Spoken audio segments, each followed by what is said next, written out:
खुलुमबाय बड'लेण्ड इंखं टेलिभिजन स्टुडिय'आव आं ललिता गयारी दिनै मोनाबिलिनि गाहाय रादाबफ्राव दं। रायजोआव आरोबाव गंबा सैनिक स्कुल गायसनगोन।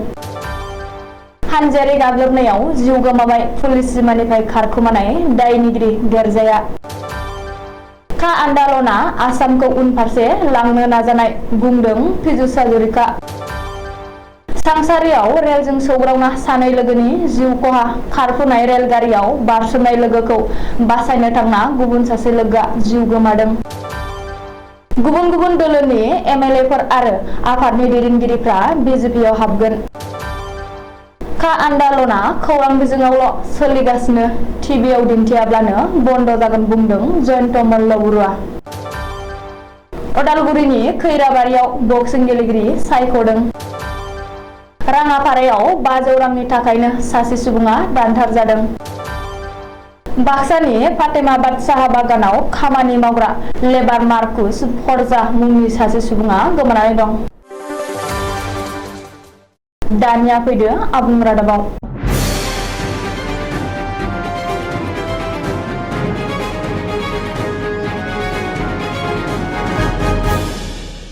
आसामाव थाबैनो आरोबाव गंबा गोदान सैनिक स्कुल गायसनगोन। पाब्लिक प्राइभेट पार्टनारशिप सुंद'यै PPP मदआव गायसननाय जागोन बे गंबा गोदान सैनिक स्कुलखौ। बेनि थाखाय रायजो सोरखारा हाबाफारि जागायबाय। बे बाथ्राखौ फोसावदों आसामनि सोलोंथाइ मन्थ्रि डक्टर रमेश बेगुआ। बबेखानि रायजोआव गोदानै गंबा सैनिक स्कुलखौ सिलचर, क'क्राझार, गलाघाट, कार्बि आंलं आरो धेमाजि जिल्लायाव गायसननाय जागोन। सैनिक स्कुल गायसननायनि थाखाय सोरखारा हानि खामानिखौबो मावगासिनो दं होननानै सोलोंथाइ मन्थ्रि डक्टर रमेश बेगुआ खौरांगिरिनि सिगाङाव बुंथिदों। बेनि बागैनो सोलोंथाइ मन्थ्रिया बुंनाय बादिब्ला बे समाव हादरनाङै गं 33 सैनिक स्कुलफोर दं। बेनि अनगायैबो हादरनाङै माखासे सैनिक स्कुलफोरखौ PPP मदआव गायसननो थाखाय मिरु सोरखारा थांखि लादों। बेनिनो आसामाव गंबा सैनिक स्कुल गायसननो थाखाय रायजो सोरखारफोरा थि खालामदों आरो बेनि थाखाय माखासे खामानिफोरखौ जागायबाय। रायजोफोरनि हानजायारि गाग्लोबनायाव जिउ गोमाबाय पुलिस जिमानिफ्राय खारखोमाना थानाय वान्टेड दायनिगिरि गेरजा एबा राजु बरुवाया। टाकुवाखानानि फिमफारायाव थाखोमाना दङमोन गेरजाया। नाथाय गेरजाया पुलिसनि जिम्मानिफ्राय खारखोमाना थानाय समावनो रायजोफ्रा हमनो मोनो आरो बुग्लियो। रायजोफोरनि हानजायारि गाग्लोबनायाव गोब्राब जखम जानाय गेरजाखौ पुलिसआ बोखांनानै टाकुवाखाना महकुमा देहा फाहामसालियाव थिसनथाय जादोंमोनब्लाबो गेरजाया देहा फाहामसालियावनो जिउ गोमायो। बे जाथायाव पुलिस जवान यासनराम सिमथे आरो हमगार्ड जवान गुनापि बरुवायाबो जखम जायो। जाउनाव बिसोर सानैखौबो गोजौ फाहामथायनि थाखाय लखिमपुर मेडिकेल कलेज आरो देहा फाहामसालियाव थिसनथाय जायो। मिथिनो हानाय बादिब्ला थांनाय मंगलबार खालि पुलिसनि गोख्रों नोजोरनिफ्राय गेरजाया खारखोमालांदोंमोन।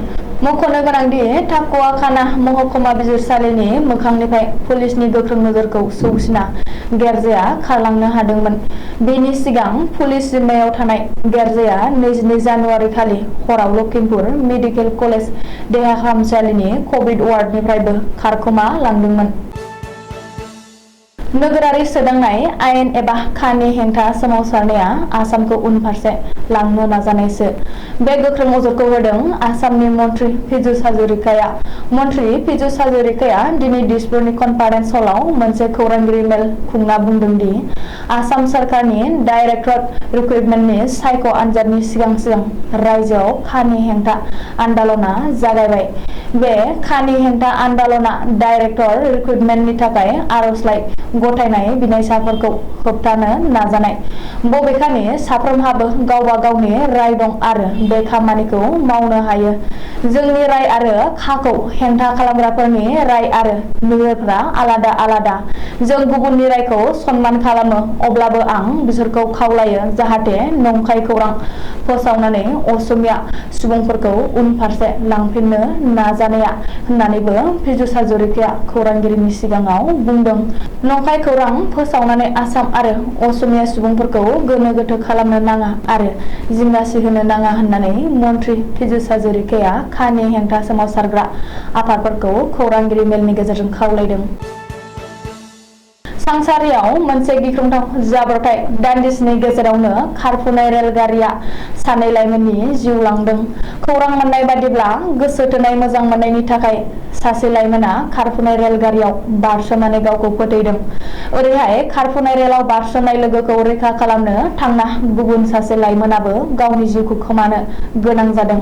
बे जाथाया दरं जिल्लानि सिपाझार बियाबनि बनमाजाराव दुखु साग्लोबहोदों। जाथायनि बागै मिथिनो हानाय बादिब्ला बनमाजार बरिगावनि 21 बोसोरनि इक्रामाल आली आरो 22 बोसोरनि हाफिजुल आली मुंनि सानै लाइमोना सांसारियाव खारफुनाय रेलगारिजों सौग्रावनानै जिउ गोमायो। गुवाहाटीयाव गावनि खामानिनिफ्राय फैफिननाय समाव इक्राम आलीया सांसारियाव खारफुनाय रेलगारियाव बारसोमनो नाजायो। ओरैहाय लोगोसे थानाय हाफिजुलाबो इक्रामखौ रैखा खालामनो थांनायाव जोबोर गोख्रैथिजों फैनाय रेलगारिया सानैखौबो दानख्रेबलाङो। बबेखानि गोसो थोलायनायजों सोमोन्दो लानानैनो इक्राम आलीया बेबायदि हाबाखौ मावदों आरो गावखौनो फोथैनानै लादों होननानै सन्देह खालामदों। बे जाथायाव सानैबो लाइमोननि सहआ थेर-बेथेर जायो। बबेखानि सानैबो लाइमोननि सहखौ पस्टमर्टेम खालामनायनि उनाव गावबा गावनि न'आव दैथायहरनाय जायो। गुबुन गुबुन दोलोनि माखासे एमएलएफ्रा बिजेपिआव हाबफैगोन। बेजों लोगोसेनो माखासे आफादनि दैदेनगिरिफोराबो बिजेपिआव हाबफैगोन। बेनि थाखाय फैगौ सेप्तेम्बर दानाव दोलोआव बरायनाय गेदेरथार हाबाफारि लागोन। रङियायाव इउथ मोर्चानि मावफुं मेलाव बाहागो लानानै खौरांगिरिनि सिगाङाव बे बाथ्राखौ बुंदों रङियानि एमएलए आरो रायजोआरि बिजेपिनि आफादगिरि भबेश कलिताया। बबेखानि जाख्लनाय आरो लुथिनाया कंग्रेस दोलोखौ फोजोबस्रांबाय। कंग्रेसआ बे समाव सोनाबनि अख्राङाव फैबाय थानाय 25 बोसोरसिम कंग्रेसआ बाहेरायावनो थानांगोन होननानैबो भबेश कलिताया कंग्रेसखौ गोख्रों रावजों सावरायनानै बुंदों। मख'नो गोनांदि 2024 नि लकसभा बिसायख'थियाव रायजोनि गासैबो लकसभा बियाबावनो बिजाथि दैखांगोन आरो बादायगोन। मित्रजोंटआ 12+ मासियाव देरहागोन होननानैबो भबेश कलिताया दाबि खालामदों। रायजोआव फिन जागायबाय नोगोरारि सोदांनाय आयेन एबा खानि हेंथा सोमावसारनाया। नर्थ इस्ट स्टुडेन्ट इउनियन नेस' आरो अल आसाम स्टुडेन्ट इउनियन आसुनि दैदेननायाव खा आन्दालना जागायफिनबाय। बुधबारखालि बेलासियाव आसुनि मावख'निफ्राय खानि हेंथा स्लगानजों नेस' आरो आसुआ खा आन्दालनखौ जागायफिनबाय। बेनि बागै दिनै मन्त्रि जयन्त मल्ल बरुवाया मोनसे खौरांगिरि मेलाव बुंदों दि आसामाव मानिबा आन्दालननि गोनां दं होननानै आं साना। आसामनि सुबुंफ्रा जाबादि उदांस्रि सान फालिदों बेनिफ्राय नुनो मोनो दि बे समाव आन्दालन खालामना दैदेनगिरि मन्त्रि जानायनि सिमां सुजुनानै मुलाम्फा गैया। बबेखानि खा आन्दालना खौरां बिजोङावसो सोलिगासिनो दङ। टिभिआव दिन्थियाब्लानो आन्दालना बन्द जागोन। 5,000 सुबुं जायाब्ला आन्दालनखौ टिभिआव दिन्थिनायखौ बन्द खालामोब्ला आन्दालनानो गैया जागोन होननानैबो मन्त्रि जयन्त मल्ल बरुवाया बुंदों। अदालगुरि जिल्लानि सिङाव थानाय फेरगावनि खैराबारियाव अमेन आरो मेन एलार्ट बक्सार सायख'दों। आसामाव एमेचार बक्सिं एस'सिएशन बिथोन बायदियै अदालगुरि जिल्ला आफादनि बानजायनायाव खैराबारि महिरंग फावथिनासालि नब्लाङाव दिनै फैगौ आगस्ट दाननि 23 निफ्राय 26 आगस्टसिम दुलियाजानाव बादायनो गोनां आसाम इन्टार डिस्ट्रिक्ट अमेन आरो मेन एलार्टनि थाखाय जिल्ला आफादखौ सायख'नाय जायो। बे सायख'नाय बादायनायाव नायबिजिरगिरि महरै आसाम एमेचार बक्सिं एस'सिएशननिफ्राय बाहागो लायो पदुम बर', नवाज हुसेन खान आरो मन्टु इमाजाल मोनहा। मख'जायो दि दिनै सायख'जानाय बक्सिं गेलेगिरिफोरा अदालगुरि जिल्लानि जानानै दुलियाजानाव बाहागो लागोन। सनितपुर जिल्लानि राङापारा पुलिस थानानि बेन्दोंआव अरुणाचल प्रदेश सिमायारि ओनसोलाव दयालपुर गामियाव मोनसे गिख्रंथाव जाथाय जादों। 500 रांनि थाखायनो 50 बोसोर बैसोनि सासे सुबुङा गोदोना दानस'जादों। दानस'ग्रा एबा दायनिगिरिनि मुंखौ 25 बोसोर बैसोनि सुनिराम मार्डिफ आरो दानस'जाग्रा सुबुंनि मुंखौ बयला हेम्ब्रम होननानै राङापारा थानानि अ.सि. देबेन बराया मिथिहोदों।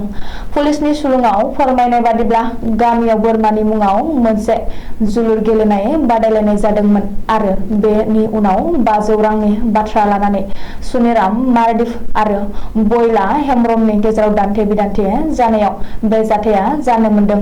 हरनि 10:30 रिंगायाव सुनेराम मार्डिया बयला हेम्ब्रमखौ दानथारदों। बेनि उनाव हरजों हरनो दानथार सुनेराम मार्डिया बयला हेम्ब्रमनि दानस'नाय खर'खौ मनायाव लानानै 25 किल'मिटार लामा थाबायबोनानै राङापारा थानायाव फैनानै हरनि 1:30 रिंगायाव गावखौनो गथायबोयो। पुलिसआ दायनिगिरि सुनेराम मार्डिखौ आथिखालाव एरेस्ट खालामबाय आरो जाथायनि सायाव नायबिजिरनाय खामानिखौ दावगाबाय होननानै मिथिहोदों। बाक्सा जिल्लानि सालबारि महकुमानि बेन्दोंआव थानाय फातेमाबाद साहा बागानाव खामानि मावग्रा मांग्रा लाइननि 18 बोसोर बैसोनि मार्कुस फर्जाया गोमानाया 1 दानसो जाबाय। मार्कुस फर्जानि बिफा आरो फंबायआ नागिरबायदोंमोनब्लाबो मार्कुसनि सोमोन्दै जेबो गुमुर मोननो हायाखै। नखराव जेबो नांलाय-खमलाय गैयालासे जुलाइ दाननि 17 अक्ट' रबिबारखालि साननि 12 रिंगायावनो न'निफ्राय मार्कुस फर्जाया साइकेल लानानै न'निफ्राय ओंखारलांदोंमोन। बे दिनखालिनिफ्रायनो मार्कुसा फर्जाया गोमानानै दं। बेनि उनावनो नखराव सोमोनांनानै दावराव-दावसि जायो आरो नखरनि सुबुंफ्रा सोरनावबाफोर आलासिफोर जानो थांदों नामा होननानैबो खौरां लाबायदोंमोन। नाथाय रावबो गावनि आलासिफोरा फैयाखै होननानै फोरमायहरदों होननानैबो मार्कुस फर्जानि बिफाया फोरमायदों। बेनिखायनो सोरबाफोर नुसनबायोब्ला आरो बहाबाफोर लोगो मोनोब्ला खौरां हरनो खावलायदों आरो लोगोसे न'सिम होफैनो खावलायहरदोंमोन गोमानानै थानाय मार्कुस फर्जाखौ। दिनै मोनाबिलिनि रादाबा एसेनोसै। गोजोन्थों।